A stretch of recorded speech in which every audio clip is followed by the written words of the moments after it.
another studio vlog.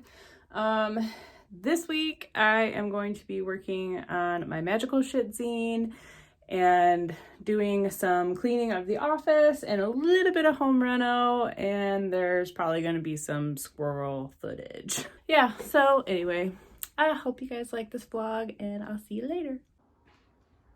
So this is a little home reno project that I got to finish. I made this little clubhouse for my kids like 8 years ago. And I finally decided to take my closet back, but I just wanted to show you guys how bad I was 8 years ago. This looks absolutely horrid. Yeah, so, I mean, but it was cool for them when they were kids, but they're 13 now and they're too cool to play in the clubhouse. So I'm going to sand this spot here, hit it with a little bit more mud, and prime and paint this white and take my closet back.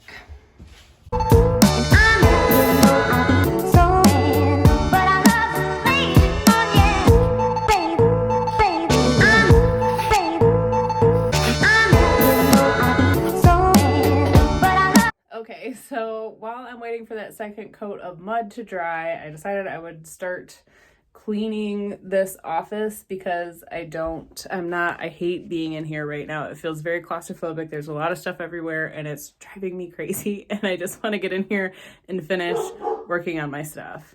That's a dog. But yeah, as you can see, there's just a lot that, you know, and I have to hide my cleaning supplies in here because my daughter gets into them. So, to keep them safe, I keep them in here. So I'd like to get some kind of rack or something to kind of put them behind the door or whatever. Also, I'm not really digging this black piece of wood anymore. So I think I'm going to take this off for a little while and just go back to the gray background. And I just need to clean some of this up and get it out of here. Also, this monstrosity is driving me crazy, so I need to put this back in the closet or find a better way to put it in here. But, you know, my rug needs to be vacuumed. It's been a hot minute since I've deep cleaned in here. So, like I was saying, I want to take this off because this is driving me nuts, and all of the to-do post-its. I thought this system would be a good thing for me, but I don't like it anymore. Just all the post-its are giving me anxiety, so I need to kind of have my to-do list in a smaller kind of situation so I don't feel as overwhelmed with everything.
Okay, so I'm working on the next couple spreads here, and I asked my friend Courtney for some feedback and to kind of spell check and grammar check for me, because at this point I just suck at the English in general.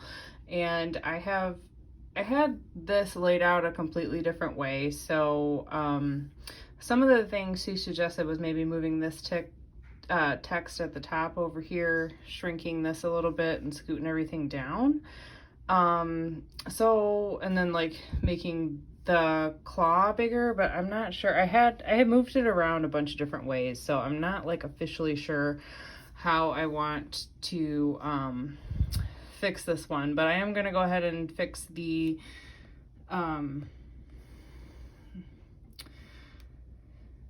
spell checks and everything,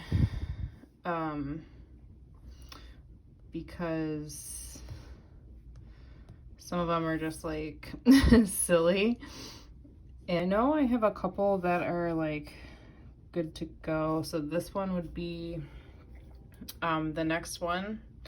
And I'm not going to do anything other than have the illustration on this page. And then I also want this one to be single like this, but I think this one needs a little something else, and I'm not sure how I feel about this, the bottom of it here, so I might add some actual stuff on the bottom here just to kind of give it a little interest. So this is my board of like plans. Like I have it all laid out how I want the entire zine to look like. So we are right here. And then, so this would be the graveyard dirt and the lucky rat tail would be on the spread, but I'm going to skip the text here because I don't really think it needs any text on this page. And then this one is actually going to be different. And then we have some mandrake, shrunken head, stardust, and then the pages get a little bit more complicated. So that's my plan. We are right here, unfortunately, but I'm still really impressed with how everything's coming out. So I'm just gonna kind of keep trucking along here.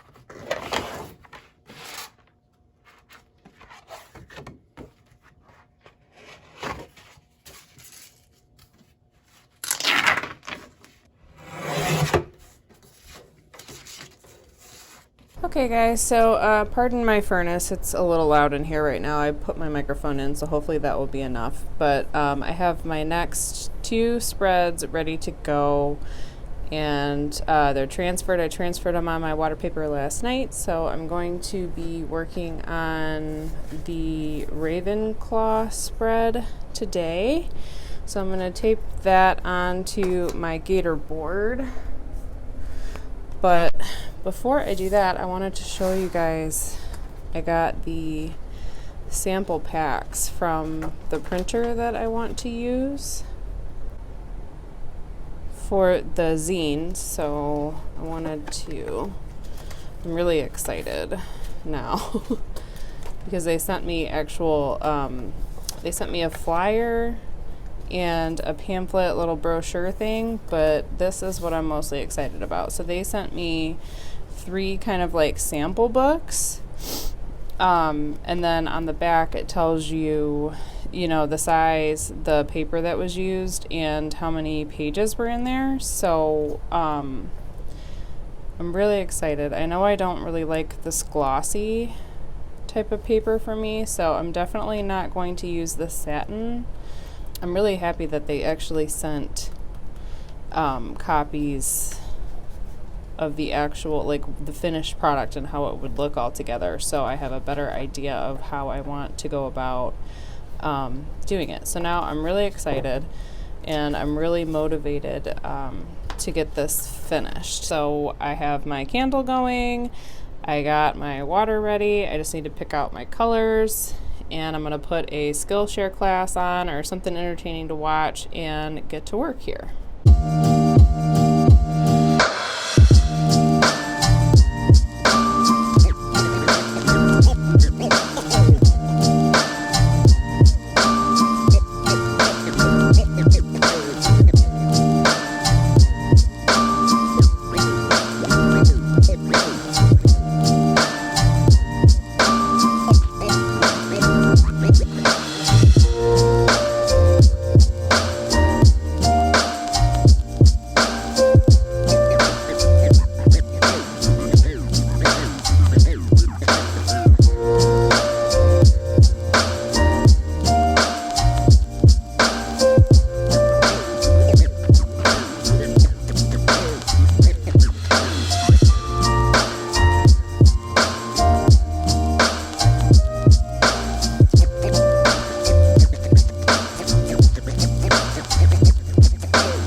Okay, so this is what I have so far.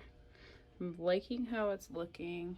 I really like these little feathers here. I have to erase my pencil marks, but I still have quite a bit to do here. And then I need to do that text there and fix the smudges and whatnot. Of course, I messed it up here. Thankfully, we have photo editing software to fix those before they go to print.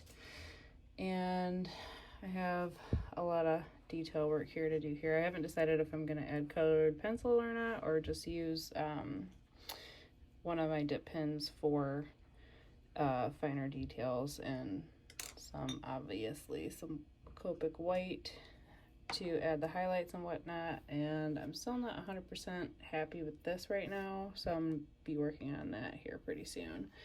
But my kids have conferences via Zoom, so I'm going to take a break for the day, not for the day, but for a little while, do the conferences, make dinner, and then I will come back to this later tonight.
Okay, so I have 2 coats of primer on the closet.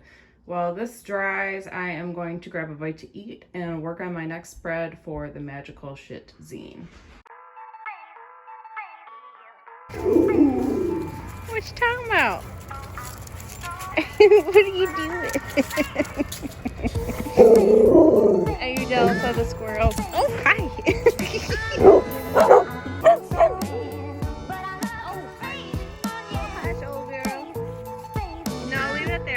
Leave it. Check that. You're gonna burn yourself. You're a bad boy.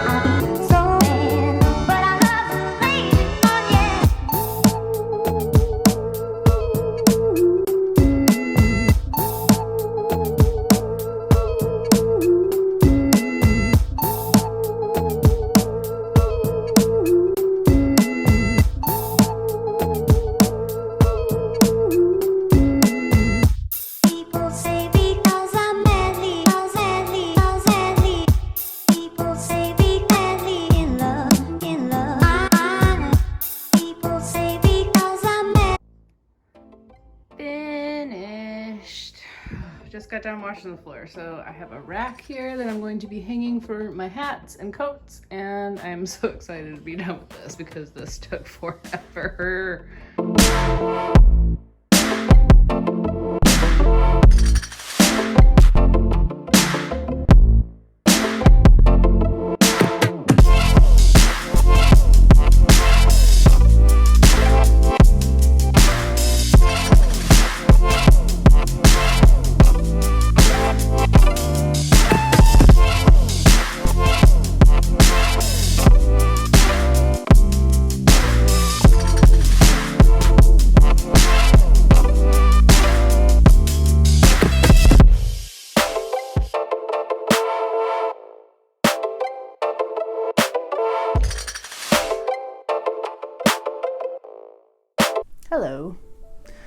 So it is now several months later, and I realized that I never actually finished filming the end of this vlog.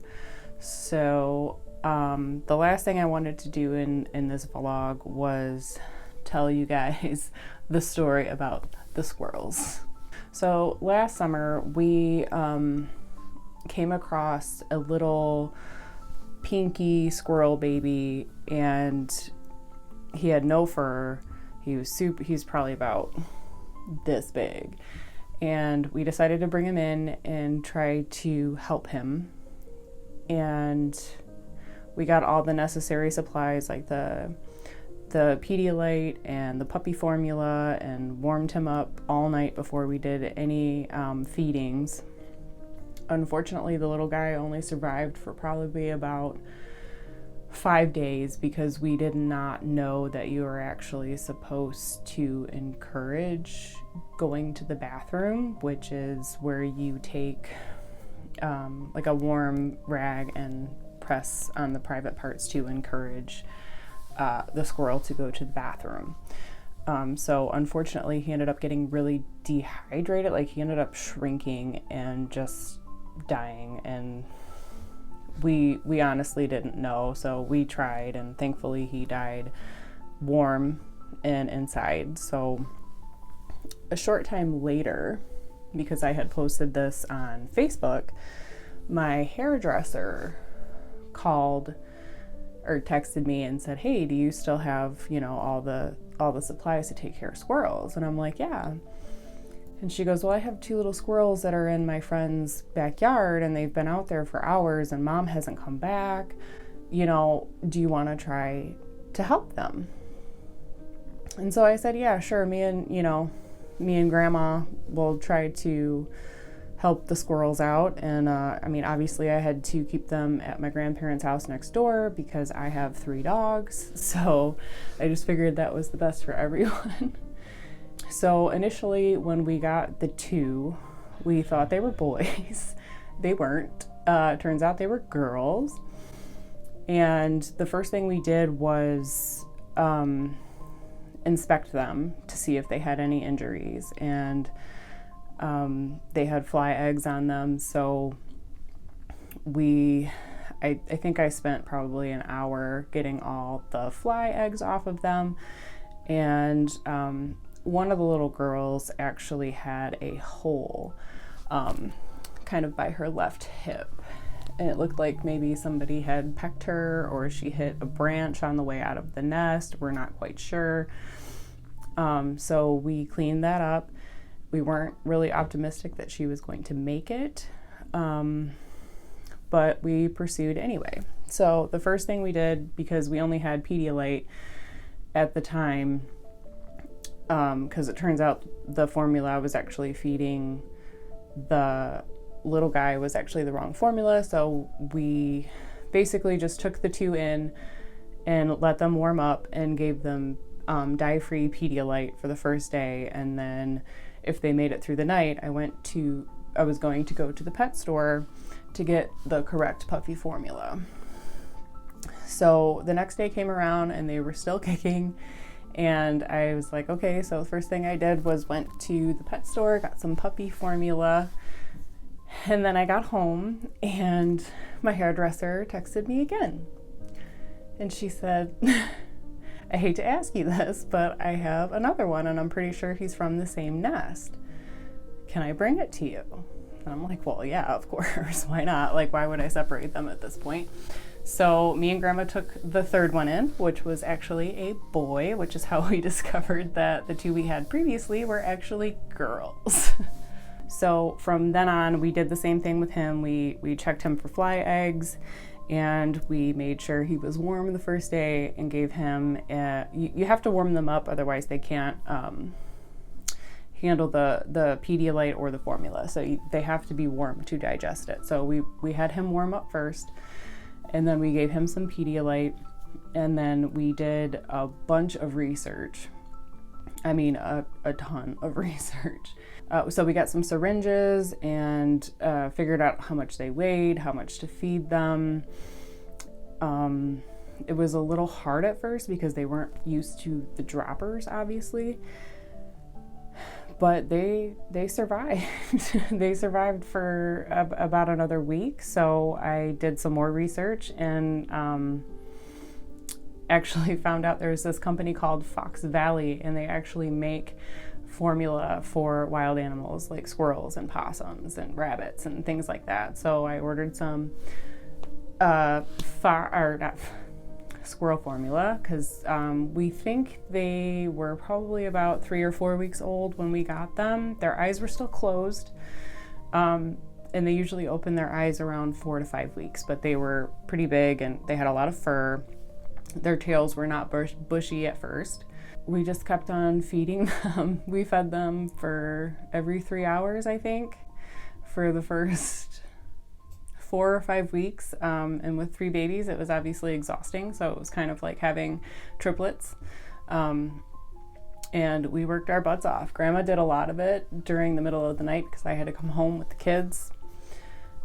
And we just kept feeding them and they kept growing. So naturally we got them a little hamster cage to keep them in until we could find something big enough that they could, you know, maneuver and learn how to be squirrels in. So we got the hamster cage at first and tried to slowly teach them how to drink out of the water bottle. And after a certain amount of time, you introduce food. So I got this special squirrel blend of trail mix with little rodent blocks in it, so they got all the supplements they needed, and slowly they began to start eating some food, though mostly they just kind of played with it and hid it, which was good. We had to clean out the cage daily. 3 squirrels make quite a bit of a mess, and then we ended up getting a bigger, it's actually a kitten cage. It was 3 tiers, and we put a little nesting box in there so they could get used to the nesting box, because eventually you take the nesting box from the cage and you put that in the tree when it's time to release. And they grew up. They survived, and then we ordered a squirrel condo and exchanged the nesting box because it was quite small for 3 squirrels, and we put the squirrel condo in the big cage, got them used to that, and then the day before release day, we took the squirrel condo out, found a tree to put it in relatively close, and because they are winter babies, they don't have, well, they were fall. They were going to be released in the fall, but they don't have enough time to find food for the winter and bury it. So we built this squirrel feeding apparatus, and we continued to put peanuts out there all winter, and they have since made a ton of squirrel friends, and they're adorable, and I miss them. And with that, I am just going to leave you with some beautiful squirrel footage. I'll see you guys in the next video. Bye.